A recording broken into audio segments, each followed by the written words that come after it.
ঘটনা বিপুল সংখ্যক আইন শৃঙ্খলা রক্ষাকারী বাহিনী অংশ নিচ্ছে, তো সেখানে আপনারা এই 9 জনের বিরুদ্ধে কেন গ্রেফতার? আপনারা জানেন যে ক্রাইমস এগেনস্ট হিউম্যানিটিতে প্রধান কাজ হচ্ছে আমাদের কমান্ড স্ট্রাকচারকে ধরা, যারা সেই সময়ে কমান্ড করেছিলেন। আপনারা জানেন যে প্রাইম মিনিস্টার পার্লামেন্টে পরবর্তীতে বলেছিলেন যে এরা রং মেখে শুয়েছিল। তার মানে এটা তিনি জানতেন, জানার পরেও তারা এই ধরনের তুচ্ছ-তাচ্ছিল্য করা তার নির্দেশ এবং পরিকল্পনায় এটা হয়েছিল। স্বরাষ্ট্রমন্ত্রী, স্বরাষ্ট্র প্রতিমন্ত্রী, আইজিপি, র্যাবের প্রধান, এডিজি অফ পুলিশের ঊর্ধ্বতন কর্মকর্তারা তারা প্ল্যান করে এটা করেছিলেন। হাজার হাজার সদস্য অংশ নিয়েছে সঠিক, কিন্তু মানবতা বিরোধী অপরাধের বিচার করার জন্য আমাদের লাগবে কমান্ড স্ট্রাকচার। কারা নির্দেশ দিয়েছিল, কারা বাস্তবে ফিল্ডে থেকে কমান্ড করে এই কার্যটা করেছিল। সেই কারণে প্রথমে আমরা টপ কমান্ডারদেরকে বিচারের মুখোমুখি করতে চাই। সে কারণেই টপ কমান্ডারদের বিরুদ্ধেই আজকে গ্রেপ্তারি পরোয়ানা চাওয়া হয়েছে এবং সেটাই জারি হয়েছে আজকে। আপনারা এখন অনেক তথ্য ডিসক্লোজ করেন না, যাতে করে যারা গ্রেপ্তারি পরোয়ানাভুক্ত আসামিরা গা ঢাকা না দিতে পারে, কিন্তু আমরা এরপরেও খবর পাচ্ছি অনেক অভিযোগ আসছে শহীদ পরিবারের দিক থেকে গ্রেপ্তারি পরোয়ানা হয়ে যাওয়ার পরের দিনই তারা স্টেশন থেকে সটকে পড়েন। এটা আসলে লিক হচ্ছে কোন পর্যায়ে থেকে, আপনাদের ধারণা কি? এটা আমাদের পক্ষে ধারণা করে কথা বলা উচিত হবে না। এটা কোনো না কোনো জায়গা থেকে, যখন এখান থেকে গ্রেপ্তারি পরোয়ানা তো অনেক জায়গা হয়ে জারির পর্যায় পর্যন্ত যেতে অনেকগুলো স্টেপ পার হতে হয়, কোনো একটা জায়গা থেকে নিশ্চয়ই হয়। সেই ব্যাপারে আমরা নিজেরা তদন্ত করছি, খোঁজখবর রাখছি, চেষ্টা করছি এটাকে রোধ করার জন্য।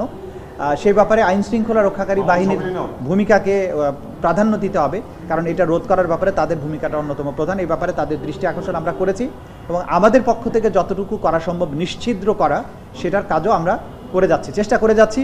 এবং আমরা আগের মতোই বলছি যে অনেক কিছুই আমাদের নিয়ন্ত্রণের মধ্যে নেই, সে কারণে আমরা অনেক কিছু রোধ করতে পারি না। তারপরেও আমাদের সর্বাত্মক চেষ্টা আছে যাতে এটা প্রকাশিত না হয়। Thank you.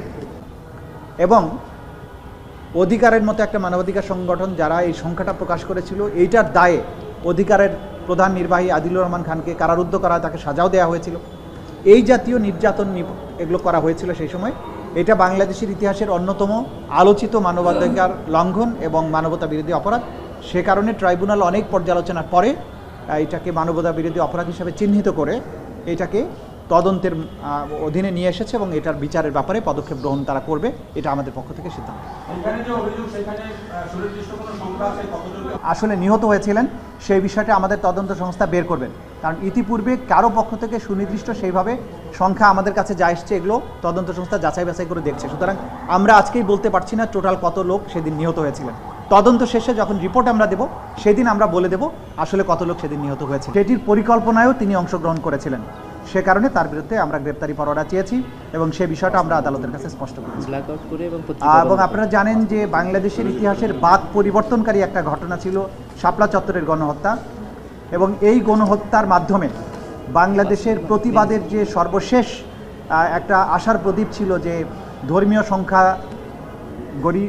গরিষ্ঠ যে সমস্ত সম্প্রদায় তারা তাদের ধর্মীয় অধিকারের ব্যাপারে যে সোচ্চার ছিল এই তদানীন্তন ফ্যাসিস্ট সরকারের বিরুদ্ধে, তা কিন্তু চিরতরে স্তব্ধ করে দেওয়া হয়। এবং যাদেরকে হত্যা করা হয় তারা অধিকাংশই ছিল মাদ্রাসার ছাত্র এবং ইয়েতিম, শিশু, কিশোর, কোরআনের হাফেজ, এই ধরনের মানুষ।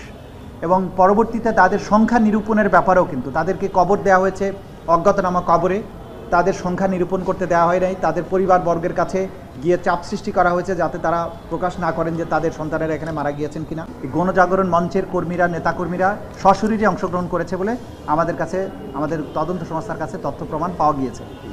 এর বাইরে ইমরানের সরকার গণজাগরণ মঞ্চের মুখপাত্র হিসাবে সে নিজে সরকারের যে সমস্ত ঊর্ধ্বতন কর্তৃপক্ষ, প্রাইম মিনিস্টার থেকে শুরু করে স্বরাষ্ট্রমন্ত্রী, র্যাবের প্রধান,